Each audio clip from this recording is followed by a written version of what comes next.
गर्भावस्था की तैयारी के लिए हमें बहुत सारी चीज़ों का ख़्याल रखना पड़ता है। उसमें मोस्टली मैं आपको अपने वीडियो में बताती हूँ कि आप अपने ओव्यूलेशन को ट्रैक कीजिए।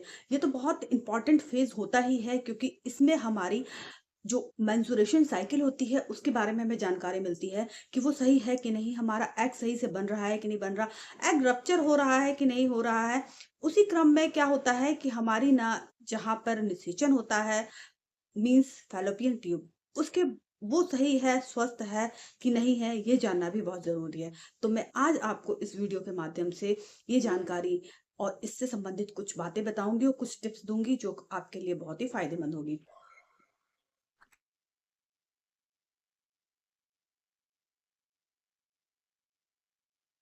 सो हेलो एवरीवन, स्वागत करती हूँ मैं आपका माइंड और हेल्थ में। मैं आपकी होस्ट डॉक्टर बबीता।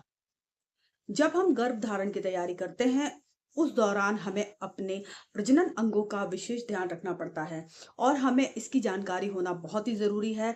आजकल की जनरेशन जो कि बहुत ही फास्ट हो गई है, उस दौरान हमें अपने बारे में ऑब्जर्व करके रखना पड़ता है कि हमारे जो अंग हैं वो किस प्रकार से काम कर रहे हैं। उसी क्रम में हमारे को अपना रिप्रोडक्टिव हेल्थ के बारे में जानना भी बहुत ज़रूरी है कि हमारी ओवरी सही से वर्क कर रही है कि नहीं कर रही, हमारा एग सही से रप्चर हो रहा है कि नहीं हो रहा और हमारी फैलोपियन ट्यूब सही से वर्क कर रही है कि नहीं कर रही। ये जानना हमारे लिए बहुत ही ज़रूरी है। तो इसके लिए आपको आपकी दिनचर्या को थोड़ा-सा देखना पड़ता है। आपको अपनी पीरियड साइकिल को भी फ़ॉलो करना पड़ता है क्योंकि आपकी जो पीरियड साइकिल रेगुलर होगी, आपका जो वेजाइनल डिस्चार्ज होगा और आपकी जो रिप्रोडक्टिव हेल्थ है, उसको अगर आप जान जाएँगे और देख लेंगे और सही से फ़ॉलो करेंगे, तो आप समझ जाएँगे कि आपका जो एग है वो रप्चर हो रहा है कि नहीं हो रहा। क्योंकि कई बार क्या होता है फैलोपियन ट्यूब में अगर कुछ गड़बड़ होती है, तब भी हमारा एग रप्चर नहीं होता है। तो इसके लिए आपको जब भी एग और स्पर्म मीट करते हैं, उसके बाद की जो प्रक्रिया होती है, वो कि फैलोपियन ट्यूब में होती है। तो हर महिला का अगर वो गर्भधारण की तैयारी कर रही है, तो फैलोपियन ट्यूब का सही होना बहुत ज़रूरी है। तो क्योंकि उसमें ही आपका जो एग है वो रप्चर होके आता है, और वहीं पर स्पर्म और एग मीट करते हैं और वहीं पे आपके भ्रूण का निर्माण शुरू हो जाता है। मतलब फर्टिलाइज़ेशन की जो प्रक्रिया है वो वहीं से होती है। उसके बाद आपका गर्भ आके आपकी यूट्रस की दीवार में रोपित हो जाता है।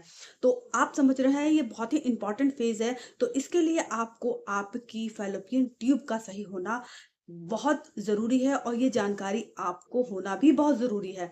तो अब आप सोचेंगे कि हमें कैसे पता चलेगा कि हमारी फैलोपियन ट्यूब सही है कि नहीं है?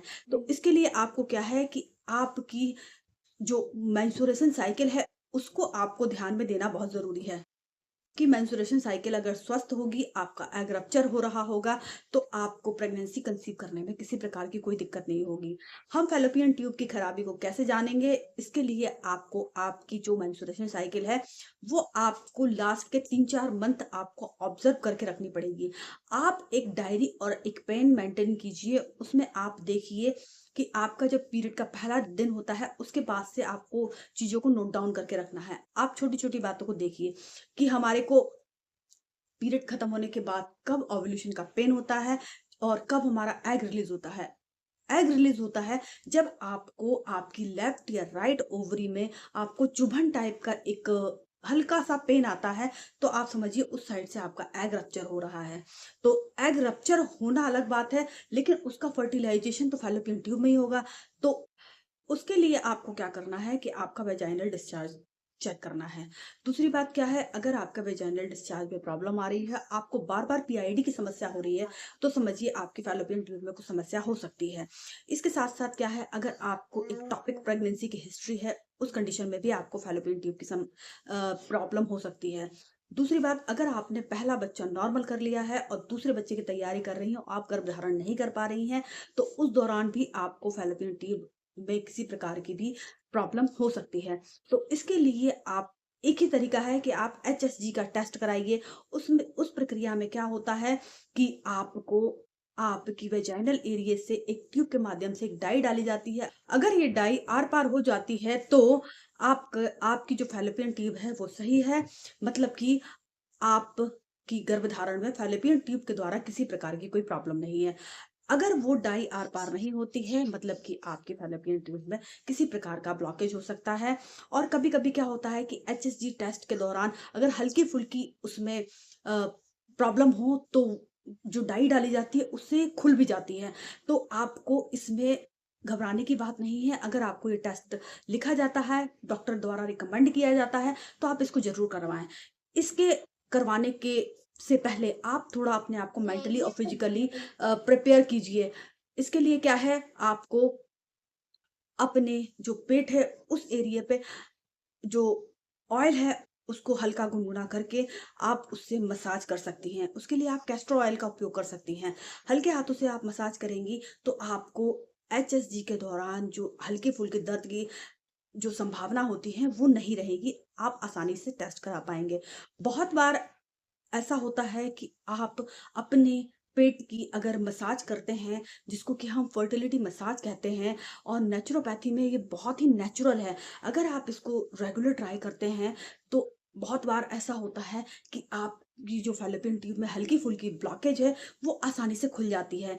इसके बाद आपको क्या करना है, अगर आप मसाज करते हैं बहुत हल्के हाथों से आपको करना है, नीचे से ऊपर की ओर क्लॉकवाइज और एंटी क्लॉकवाइज करना है। उसके बाद आपको क्या करना है, गर्म पानी की थैली या पैड उसको अपने पेट पे रखना है, ताकि आपका जो पेट का हिस्सा है, निचला हिस्सा है, वो हील हो सके। इससे क्या है, बहुत बार फैलोपियन ट्यूब की जो हल्की-फुल्की ब्लॉकेज है वो खुल जाती है।